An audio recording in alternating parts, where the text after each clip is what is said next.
అసలు మేమందరం ఎందుకు వెళ్ళినట్టు? అందరూ దయ్యాలు భూతాలు లేవని అంటారే.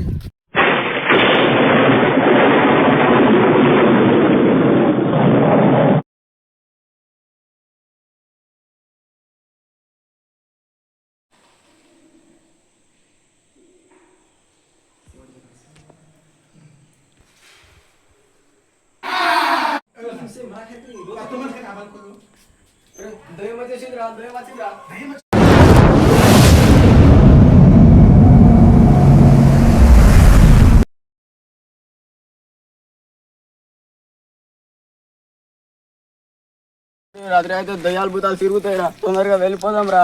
ఎవరు చెప్పారా నీకు? మీ అమ్మరా? నేనే రాజు, నేనే మంత్రి. ఆపండ్రా మీ సొల్లు కబుర్లు, విని విని మెంటల్ ఎక్కిపోతుంది. కానీ నీ వల్ల ఇద్దరికి నీ తీసుకోబోతున్నా. ఇప్పుడు దాకా నేను ఒక్కడనే బాత్రూమ్ కి వెళ్ళేవాడిని. ఆగబోయ్, ఎవరికి పిలుస్తా పిలు. 6 అడుగుల దయ్యాన్ని పిలుస్తా. అబ్బా వద్దురో.